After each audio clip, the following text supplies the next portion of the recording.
우리 하나님 말씀 같이 보시겠습니다. 하나님 말씀 히브리서 우리 3장 우리 1절로 6절까지 말씀입니다. 히브리서 3장 1절로 6절, 신약성경 355페이지 히브리서 3장 1절로 6절입니다. 우리 한 절씩 교독하시겠습니다.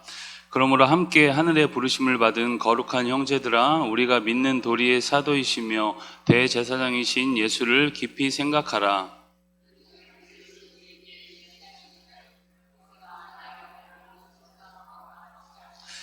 그는 모세보다 더욱 영광을 받을 만한 것이 마치 집 지은 자가 그 집보다 더욱 존귀함 같으니라.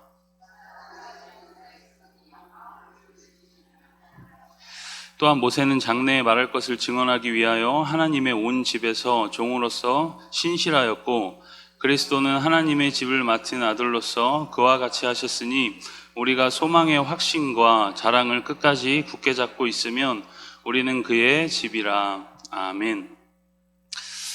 히브리서의 큰 주제는 우리가 계속 앞서도 말씀했듯이 예수님의 탁월하심에 대해서 계속 설명하고 있습니다. 그 탁월하심을 계속 강조하고 또 설명하고 드러내는 이유가 무엇일까요? 탁월하신 예수님을 붙들고 소망 가지고 믿음으로 살아내라, 그 말을 지금 하고 싶은 것입니다. 이 편지를 받는 당시 1차 독자는 유대 크리스찬들이라고 말씀을 드렸었죠. 그들에게 있어서 모세는 율법을 상징하기도 했고, 이제 오늘은 모세와 예수님의 어떤 그 비교 속에서 예수님의 탁월하심을 설명을 합니다. 당시 여러분, 모세는 어쨌든 율법을 상징하기도 했고, 가장 그들에게 있어서 역사상 존경할 만한 가장 그 몇몇 손에 꼽히는 몇 손가락 안에 꼽히는 그 인물이 바로 모세였던 것입니다. 우리가 마치 이순신이나 뭐 이렇게 세종대왕을 되게 존경하고 그 우리 선조를 자부심 있게 생각하듯이 이 이스라엘 사람들은 그 이상으로 이 모세를 탁월하게 생각했던 것이죠. 거의 신적인 인물에 가까웠습니다. 그런데 오늘 3절에 그 모세보다 예수님이 더 영광 받을 만하다, 그렇게 말씀을 하고 있습니다. 그럼 당시 독자들에게는 이러한 내용이 굉장히 충격적이면서도 센세이션한 그런 내용이었던 것입니다. 모세는 여러분, 우리가 생각하는 것 이상으로 그들에게 아마 절대적인 의미를 가지고 있었던 인물이었던 것이죠. 그런데 그 모세보다 예수님이 탁월하다, 이 비교 속에서 계속 설명하고 있는 것입니다. 우리가 지난번에 2장에서는 이 천사와 예수님을 이렇게 비교했다면, 이제 3장에서부터는 모세와 예수님을 비교하면서 율법과 복음의 어떤 그 차이 속에서 복음의 탁월함, 그 예수님의 탁월함을 분명하게 드러내고 있는 것입니다. 여러분, 1절에서는 독자들을 향해서 부르심을 받은 거룩한 형제들이라 이렇게 표현을 하고 있죠. 이 거룩한 형제들에게는 구체적인 특징이 있습니다. 바로 어떤 이 공통된 신앙 고백을 가지고 있다는 것입니다. 그 고백의 내용이 뭘까요? 예수님을 믿는 도리의 사도라고 고백하는 것이죠.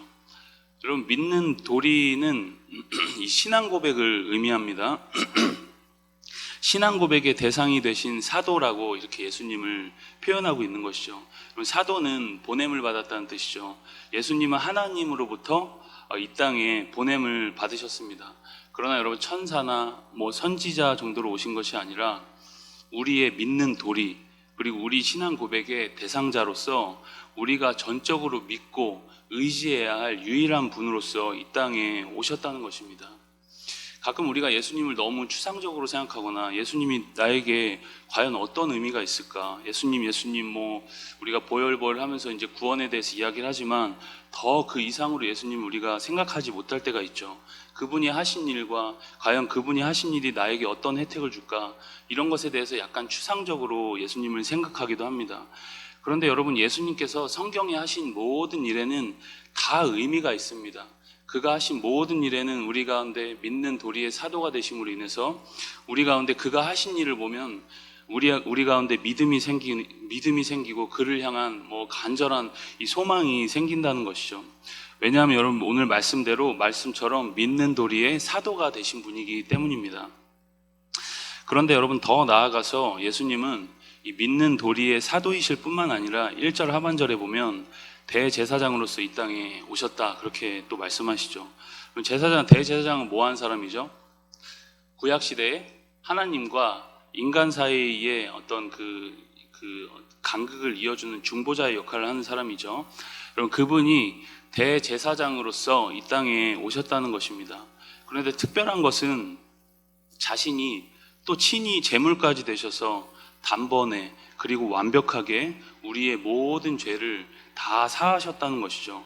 그래서 우리는 여러분 이제 그리스도를 통해 직접 하나님께 나아갈 수 있는 그런 영광의 신분이 되었던 것입니다. 여러분 예수님의 이름을 가지고 거룩하신 하나님께 우리의 사정과 형편과 그리고 모든 나의 어려움들을 다 가지고 하나님 앞에 마음껏 쏟아놓으며 나아갈 수 있는 사람들이 되었다는 것입니다. 여러분 예수님이 대제사장으로서 우리의 중보자가 되셨기 때문입니다.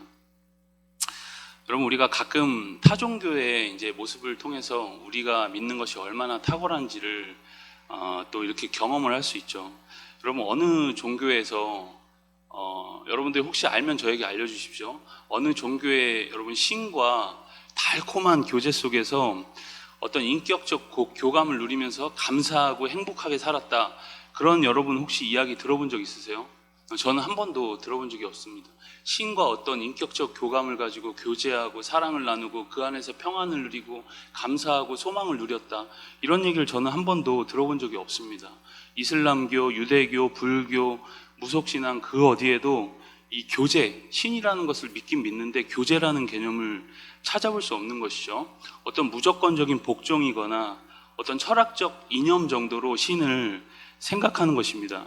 그런데 우리가 믿는 하나님은 대제사장이신 예수님을 통해서 보면 그렇게 비인격적인 신이 아니라는 것이죠. 나의 작은 신음에도 하나님께서 다 응답하시고 인간의 모든 사정을 다 아시고 그분께 나아오면 그분은 언제나 예수님을 바라보시면서 우리를 받아주시고 또 고치시고 살게 하시는 그런 분이신 것이죠. 그런 내용이 여러분 어느 종교에도 없습니다. 물론 어떤 교리적인 분명한 신에 대한 관념은 있지만 그런 달콤하신 예수님, 완전하신 예수님, 사랑스러운 예수님, 우리와 친히 교제하신 예수님 그런 개념은 찾아볼 수 없다는 것입니다. 여러분 예수님이 탁월하신 이유가 바로 이런 것 때문입니다. 여러분 그러한 예수님을 우리가 깊이 생각하면 우리 믿음이 굳건해진다는 것입니다. 담대하면서 하나님께 나아갈 수 있는 것이죠.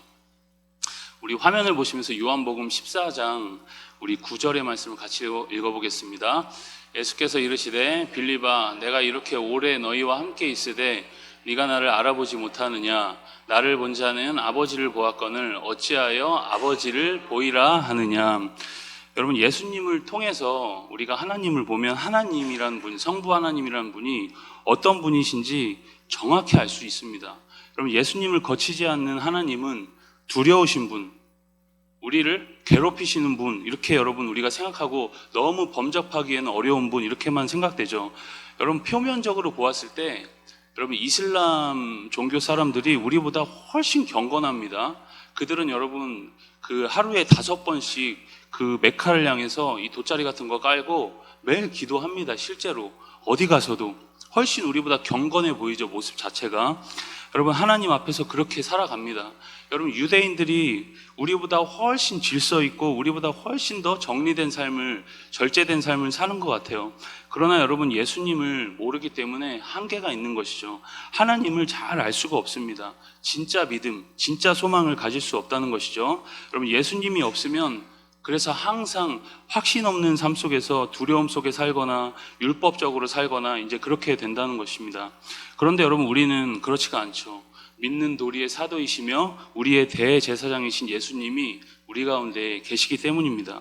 그래서 여러분 오늘 말씀은 이러한 내용들을 가지고 예수님을 깊이 생각하라. 예수님을 깊이 생각하라고 말씀하고 있는 것이죠. 여러분, 우리 삶의 이 파워, 여러분들은 삶의 파워, 능력이 어디서 나오십니까? 이 마음에서부터 우리 삶의 파워, 능력이 나오죠. 그래서 생명의 근원이 이에서 난다. 마음을 잘 지키라. 성경 말씀도 그런 말씀이 있는데, 그런데 여러분, 이 마음이라는 것이 우리 생각에 영향을 받습니다. 그래서 여러분, 우리가 무엇을 생각하며 사는지가 굉장히 중요합니다. 그래서 믿음의 근거가 되시고 우리에게 힘주시는 그분의 은혜를 우리가 매일 곱씹고 그분의 사랑에 기대어서 매일 그 사랑에 기대어서 우리가 살아가야만 우리가 능력 있게 살 수 있다는 것입니다. 그래야 여러분, 우리 예수님을 계속 깊이 생각을 해야지만 우리의 마음이 반응을 할 수 있습니다. 여러분, 마음이 반응하려면 우리의 생각부터 예수님으로 채우는 연습을 해야 합니다. 여러분, 그것이 여러분 본질을 붙드는 것입니다. 여러분, 본질을 붙들어야 우리가 파워 있게 살아갈 수 있습니다. 그 생각이 나의 마음을, 예수님에 대한 그 마음이 그 나의 마음을 주장할 때까지 계속 예수님에 대해서, 내가 배운 예수님의 교리, 그 예수님을, 성경을 읽으면서 예수님을 배웠던 그 예수님에 대해서 계속 생각하는 것이에요. 예수님을 생각만 해도 믿음이 솟아나고 할 수 있다는 소망이 생기고 어떤 사랑의 감정이 막 올라오고, 혹시 죄악에 넘어졌다면 다시금 그 예수님의 보혈을 힘입어서 다시금 은혜를 경험하면서 생명력 있게 살 수 있을 때까지 우리가 예수님을 생각해야 된다는 것이죠. 여러분, 우리는 지금 너무 복잡한 시대를 살고 있습니다. 저도 여러분 나이가 얼마 먹지도 않았는데 한 10년 전, 15년 전, 20년 전하고 비교를 하면은 정말 복잡한 시대에 살고 있죠. 저는 어르신들은 오락 같은 거 안 하는지 알았습니다. 근데 그 전철 타고 가서 보니까 할아버지가 막 오락하고 있는데 저는 깜짝 놀랐습니다. 아, 할아버지들 다 하시는구나. 아무튼 이거 보고 이제 하루 종일 살고, 저 고등학교 때만 해도 이제 삐삐 들고 삐삐 같은 거 여러분 다 기억하시잖아요. 그때 삐삐 여러분 막 이제 처음 들고 이제 고등학교 때 살았는데, 그때 삐삐도 족쇄에다 막 그랬었습니다. 하도 막 삐삐 울려대니까 막 진짜 뭐에 집중할 수가 없다 그랬는데, 요즘은 여러분 삐삐랑은 비교도 안 되게 복잡하고 막 정신없는 시대를 살아가고 있는 것이죠. 예수님 생각할 시간이 생각보다 별로 없습니다. 가족 간에, 이제 가정에 다니는데 가족 간에 대화가 없는 이유가 테레비만 꺼도 굉장히 시간이 많이 창조된다, 그런 이제 또 보고서도 있죠. 그래서 TV를 좀 꺼라, 그리고 TV를 없애라, 가족끼리 대화를 하려면, 이제 그런 이야기도 있죠. 어쨌든 너무 복잡합니다. 집에 들어가면 이제 테레비부터 켜놓고 이제 테레비 소리가 안 들리면 이제 불안한 사람들도 있다 그러죠. 그래서 항상 TV를 켜놓고 그냥 그냥 보지를 않아도 항상 틀어놓고 이렇게 산다는 것입니다. 예수님을 깊이 생각할 시간이 생각보다 많이 없습니다. 그러다 보니까 예수님이 우리의 마음에 비집고 들어올 자리가 별로 없죠. 다른 게 많이 들어있기 때문에. 그렇다면 우리가 이제 어떻게 해야 할까요? 예수님을 깊이 생각할 시간과 장소와 이런 장소들을 구별해서 우리가 집중적으로 기도하고 그렇게 하나님을 생각하고 묵상할 시간을 구별을 해야 합니다. 그렇게 하지 않으면 절대 우리가 예수님의 사람으로 살아간다는 것은 불가능에 가깝습니다. 여러분, 우리에게 모든 그런 은혜가 주님을 사모함으로 인해서 주님을 간절히 생각하는 은혜, 예수님을 깊이 생각하는 은혜가 있기를 소망합니다. 여러분, 예수님을 깊이 생각할 때 우리의 마음이 막 찌질하고 막 근심에 눌려있던 마음이 다시금 확신으로 바뀌고 뭔가 모를 충만함 속에서 승리하면서 살게 될 것입니다. 여러분, 어렵고 공고할수록 더 예수님을 붙들어야 합니다. 여러분, 예수님은 모세처럼 하나님 집에서 신실했습니다. 충성된 삶을 살았던 것이죠. 이것이 여러분 예수님과 모세의 공통점입니다. 그런데 차이점도 있죠. 오늘 말씀 보니까 모세는 하나님의 집에 속한 피조물이었지만 예수님은 그 집을 지은 그 집 위에 있는 주인이었던 것입니다. 그리고 5절의 말씀처럼 모세는 장래에 되어질 일을 말하기 위해서 섬겼다면 예수님은 장래 일의 주인공이자 그 증거의 장본인으로서 섬겼던 것입니다. 모세는 종으로서 신실했지만 그리스도는 아들로서 그 일을 하셨다는 것입니다. 당시 유대 크리스찬들에게는 이것이 엄청난 내용이었던 것입니다. 우리에게는 당연한 내용이지만 당시 독자들에게는 굉장한 내용이었던 것이죠.